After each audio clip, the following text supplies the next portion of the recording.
चलिए जानते हैं आज के देश और दुनिया की सिलेक्टेड काम की और महत्वपूर्ण बड़ी खबरों को फटाफट अंदाज में। पीएम मोदी राज में एग्रीकल्चर बजट बढ़कर 6.22 लाख करोड़ पर पहुंचा। टेक्नोलॉजी से सुधरी किसानों की हालत। Food processing minister Prahlad Singh Patel ने कहा कि मोदी शासनकाल में किसानों की हालत में बड़ा सुधार आया है। 2014 से 22 के दौरान कृषि क्षेत्र के लिए बजट में लगभग 6.22 लाख करोड़ रुपए आवंटित किए गए हैं। कांग्रेस का मोदी सरकार पर बड़ा हमला। भाजपा चीनी कंपनियों को चुनाव में करती है इस्तेमाल। भारत चीन सीमा पर विवाद को लेकर एक बार फिर कांग्रेस मोदी सरकार पर हमलावर है। भारत जोड़ो यात्रा के दौरान कांग्रेस ने मोदी सरकार से चीन पर अपनी नीति सर्व करने को कहा है। वंदे भारत एक्सप्रेस पर पथराव। वंदे भारत एक्सप्रेस पर पथराव। 3 दिन पहले पीएम मोदी ने हरी झंडी दिखाकर ट्रेन को किया था रवाना। देश की सबसे तेज गति से चलने वाली वंदे भारत एक्सप्रेस पर एक बार फिर से पथराव किया गया है। इस बार यह पथराव नागपुर से बिलासपुर के बीच चलने वाली वंदे भारत एक्सप्रेस पर किया गया। दिल्ली एयरपोर्ट पर यात्रियों की असुविधा और सरकार का एक्शन। देश की राजधानी दिल्ली का एयरपोर्ट दुनिया का 10वां सबसे बिजी एयरपोर्ट है, लेकिन इसकी स्थिति एयरपोर्ट के बजाय बस स्टैंड जैसी हो गई है।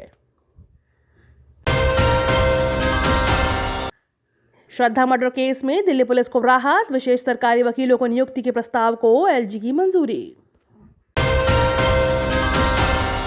दिल्ली का एयर क्वालिटी इंडेक्स 157। ग्रैब 2 की पाबंदियां खत्म, लेकिन जारी रहेंगी बंदिशें। देश की राजधानी दिल्ली में सुधरी हवा। आज 157 रही AQI। हवा की गुणवत्ता सुधरने के बाद भी दिल्ली में ग्रैब 2 के तहत लगी पाबंदियां हटाई गई हैं। हालांकि ग्रैब 3 के तहत लगी पाबंदियां अभी जारी रहेंगी। इसी माह पूरा होगा दिल्ली मुंबई एक्सप्रेसवे का काम। दिल्ली जयपुर समेत 6 बड़े शहर होंगे कनेक्ट। इंटरचेंज से ही मिलेगी एंट्री।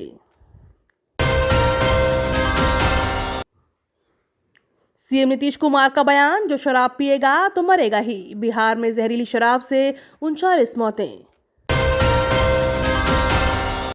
सुशील मोदी ने बोला सीएम नीतीश पर हमला। कहा बिहार में राज्य सरकार है पूरी तरह से फेल। बिहार जहरीली शराब कांड को लेकर बीजेपी नीतीश कुमार को घेरने में कोई कसर नहीं छोड़ रही है। इसी बीच सुशील मोदी ने सीएम नीतीश कुमार पर हमला बोला है और कहा है कि राज्य सरकार पूरी तरह से फेल हो चुकी है।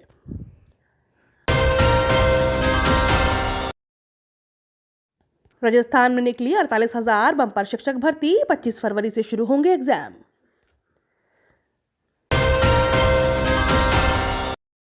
अब भारतीयों को चिली मिली खिलाने की पाकिस्तान रच रहा साजिश। उदयपुर में मिली पाकिस्तान में बीफ से बनी टॉफी। रिलायंस कंज्यूमर प्रोडक्ट्स ने गुजरात में लॉन्च किया स्वदेशी made for India FMCG brand independence. Reliance consumer products ने अपने FMCG ब्रांड इंडिपेंडेंस को गुजरात में लॉन्च कर दिया है। कंपनी आने वाले दिनों में इसे पूरे देश में लॉन्च करने की योजना पर काम कर रही है। इंडिपेंडेंस हाई क्वालिटी प्रोडक्ट्स को किफायती दामों में उपलब्ध करा रहा है। बिहार से ज्यादा गुजरात में होती है जहरीली शराब से मौत। डिप्टी सीएम तेजस्वी यादव का विपक्ष पर पलटवार। नगर निकाय चुनाव में महिलाओं को टिकट वितरण में वरीयता देगी कांग्रेस। यूपी के निकाय चुनाव में कांग्रेस महिलाओं को टिकट देगी। पार्टी की कोशिश प्रदेश के हर जिले में पहुंचने की है। इसके लिए पूरी योजना तैयार की गई है। केंद्र सरकार ने कहा 1 जनवरी को 159 लाख टन होगा गेहूं का भंडार। बफर मानदंड है 138 लाख टन।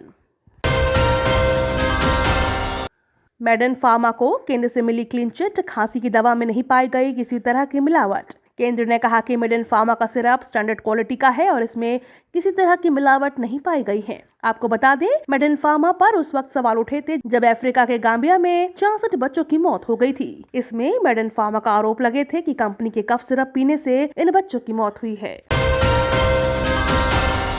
तवांग झड़प के बीच भारत का चीन को बड़ा संदेश। DRDO ने किया अग्नि 5 का सफल परीक्षण। अमेरिका यूक्रेन को दे रहा पैट्रियट मिसाइल। रूस ने दी चेतावनी।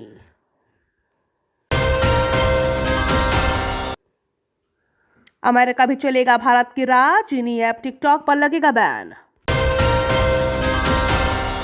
यूक्रेन के खिलाफ जंग में उतरेगा व्लादिमीर पुतिन का जिगरी यार। सेना को दिया आदेश। डेली ऐसे ही खबरों से अपडेट रहने के लिए चैनल को सब्सक्राइब करके बेल आइकन को दबाना बिल्कुल ना भूलें।